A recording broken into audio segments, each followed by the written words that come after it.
Draco here, and we're back for stage 134, Build the Battleship Bismarck, the cranes and booms. So, first thing we're going to do is I've already cut the parts from the sprue, so we're going to glue parts 1, 2, and 3 together. And then we're going to glue part 6 onto the opposite side to create one assembly.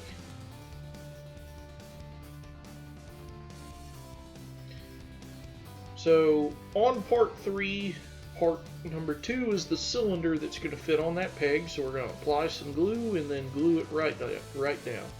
Now it's not a tight fit, so you're going to use enough glue that it's going to hold itself on there. And I'm just holding it so it'll set on its own. And there you see it's holding in. So then we're going to apply a liberal amount of glue to that section, and we're going to peg on part 1, which is I guess you'd call it a half cylinder. Now, this is one of the few times I'm going to say you probably want to do or apply more glue than you think you should.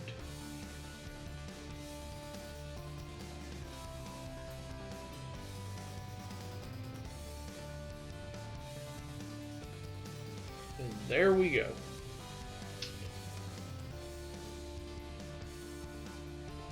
And so part 6 is going to sit on there. You want to line up the long rectangular tab so it lines up with the other one, and it's pretty obvious that the peg will go into the cylinder, and then the other end is going to match up with the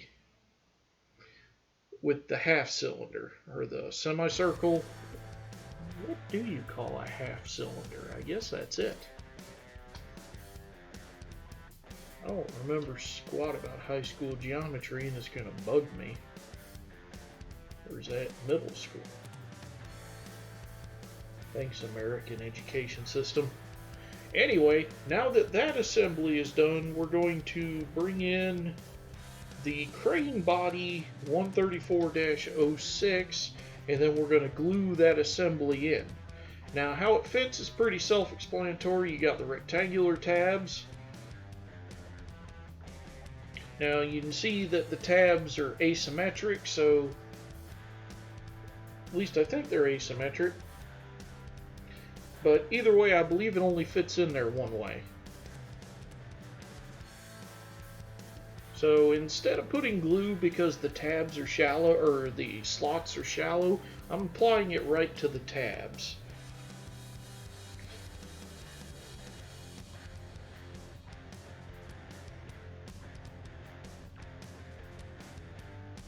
And although it goes against everything I've said since pack 1, I'm being a little more generous here.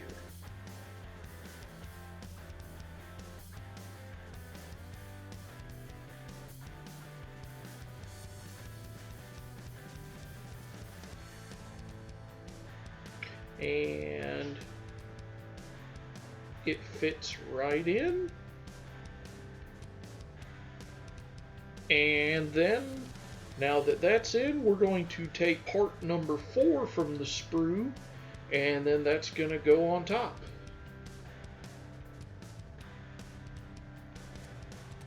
If you don't throw it like I did.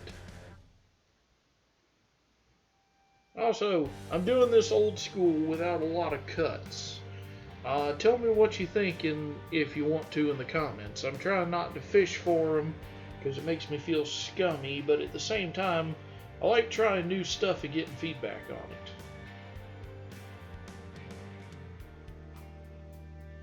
So we're going to apply glue to the 2 tabs and then drop the, I guess it's a cover, I don't know.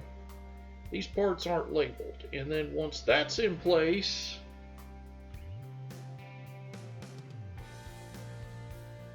then we're going to bring in the spindle, part number 5, and then that's going to attach to the bottom.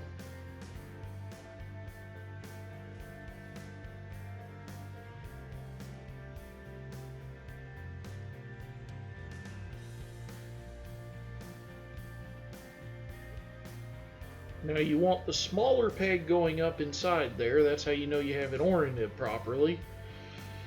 And so I just dipped it in the glue and I'm going to put it in. Now this doesn't feel good like it's locking in, but believe me, let it sit, let the glue start hardening, and you'll feel it, it'll attach together.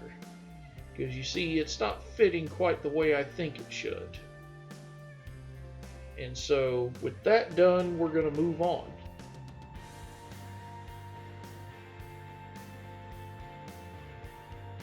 So continuing from there, we're going to bring in the crane support 134-02 and the hydraulic rods 134-03, and they're just going to fit like so.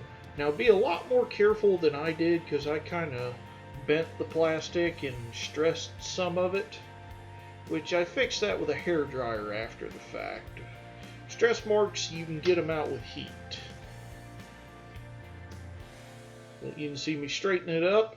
Then we're going to bring in part 7 from the frame, and then those two pegs are going to go into the hydraulic reel, or the reel at the end of the hydraulic rod.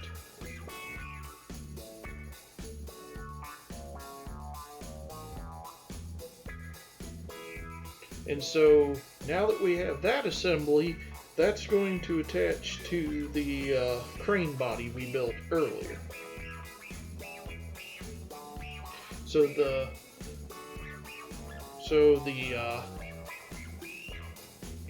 that gear fell off. That's because I didn't use enough glue on it. So we're going to jump ahead to after I fix that. Okay, so we're going to attach this to the crane body. Now, at the rear of the crane body, there's 2 sets of holes.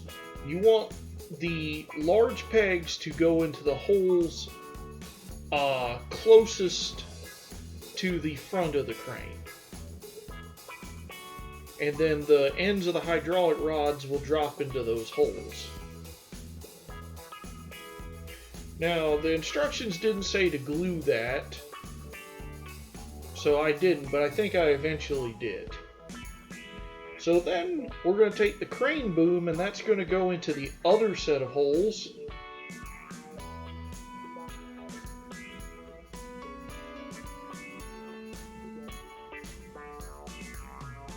I don't like how loose that piece is, but it's because the crane's meant to move. So then that's going to snap in and everything pops loose.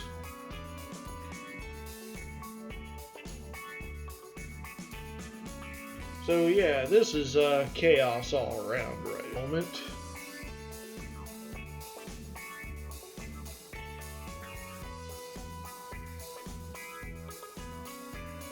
But now that the crane boom is installed, we're going to jump ahead again until I fix that gear again. Okay, and lastly, we're going to glue the 2 halves of, I guess they're calling it a block, which we'll go with it because I know jack squat about cranes. The closest I've ever been to a crane was once when I was on a cherry picker, but that's a story for a different day. And then, now that that's done, we're going to, well, I'm just futzing with the end to get it locked up tight. But with that done, we're going to start on the second crane, and I'm just going to fast forward that to 6 times speed, and we'll come back for the booms.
Okay, for the left boom, we're going to take part L1 and then parts 134-7 and 34-9. 7 is the really long beam.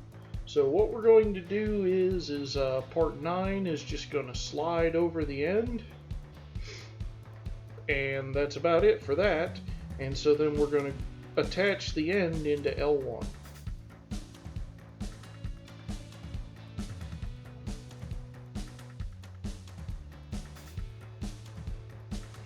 Now, the instructions actually don't say to glue this on. I think it's actually supposed to be able to move. But regardless, and now we're going to install it on the ship. Okay, so over by the Anton gun, there's 3 rectangular pegs, or peg holes. In the second hole, you're going to install part L2. And then in the third hole, you're going to install part L3.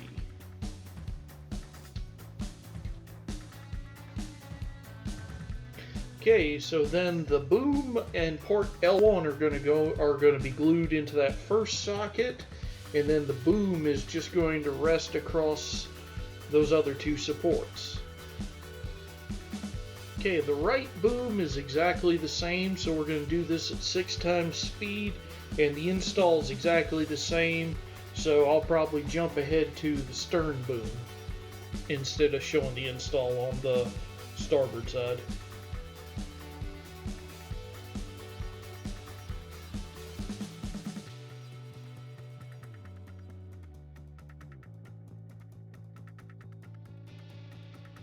For the stern boom, the build is essentially the same. We're going to take the stern spar and that's going to the stern spar is 134-08. That's the long arm. We're going to put that into bracket L1, and then one of the parts from frame 134-10 is attached to the end. Now,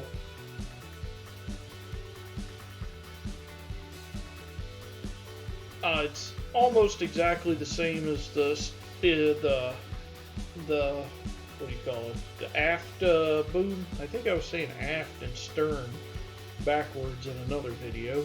But once that's done, we're going to mount it to the ship. So at the aft of the ship, the first thing we're going to do is we're going to glue part L2 into one of the rectangular peg holes, and then we're going to glue L1 and the boom arm into the peg hole in front of it.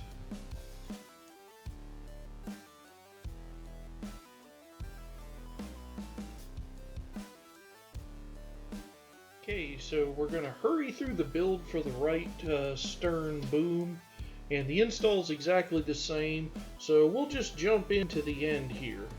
The last thing we're going to do is we've got the screw propeller protectors, and we're going to install those on the port and starboard sides. You'll be able to tell where they go because they're white and there's 2 rectangular peg holes in the white paint. Ignore what I said about being done. Next, we're going to install safety rails.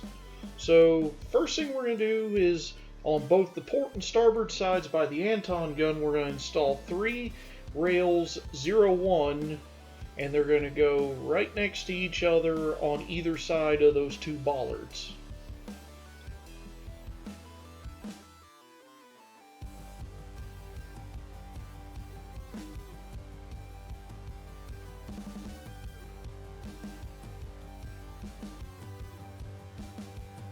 Okay, and so continuing further down on the other side of the bollards, then we're going to attach 2 safety rails 02 and continue the railing.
Okay, so we're going to move down to the 15 centimeter gun and install two railing number 3s on either side of the 15 centimeter gun.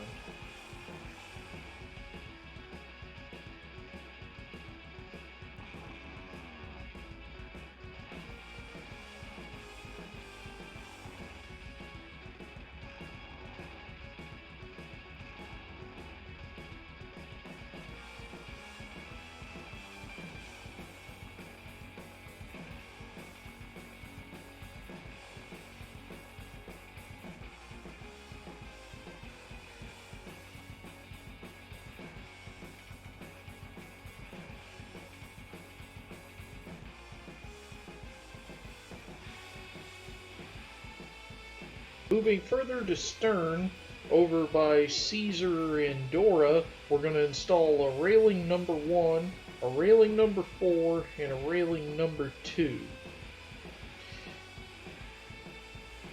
And that's going from aft to stern. So that was the railing number 1,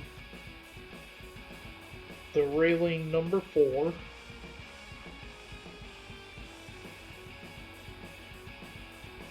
and finally the railing number 2.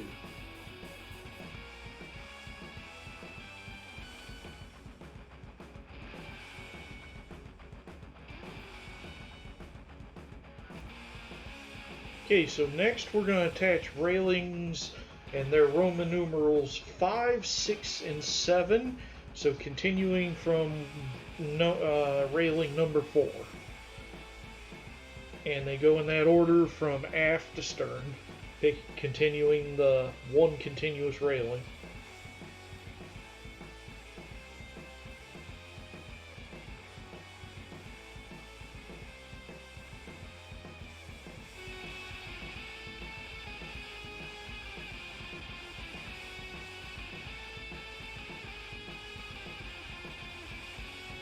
Okay, so next we're going to be building the catapult, or assembling them. So first thing is, at 6 times speed, this is just bending the platforms into shape, and then we'll cut back to normal speed once it's time to install.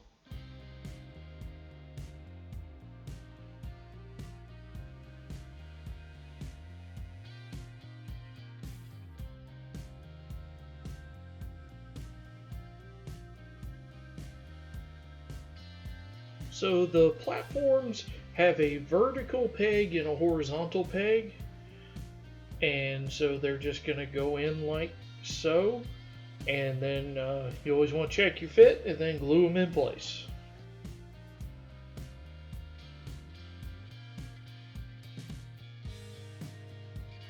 And we're going to do this on both sides. Now, just due to limitations of my setup, and the size of the Bismarck, I'm only showing the port side of everything right now, but you're doing it the same on both sides. So then we're going to place the catapult tracks into those large peg holes. Do you remember those from Pack 1? Because I about couldn't find them. But once you have those in place, now you actually want to have the head of it extended past the platform, because I don't know if the real ship had this problem or what, but yeah, it actually won't fit over the platform. So you got to have it extended outward a little bit from the get-go. It also helps if you have the right piece of it facing forward.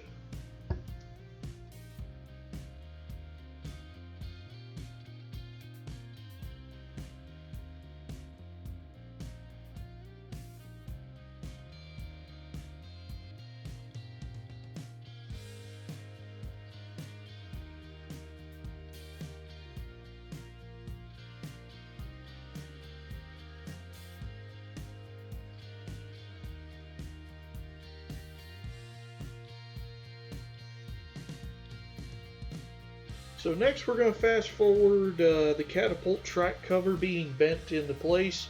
The large flaps are bent at 45-degree angles and the pegs are at 90-degree angles.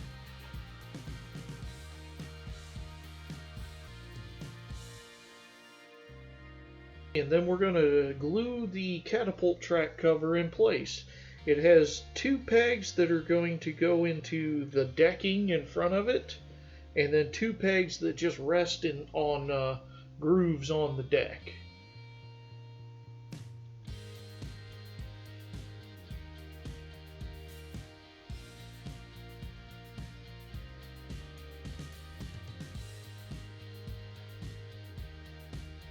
And there we go. Finally, we're going to attach our two Arado aircraft onto the catapult. And then that's all there is for that stage. Thanks for watching, and I'll see you for stage 135, the boats.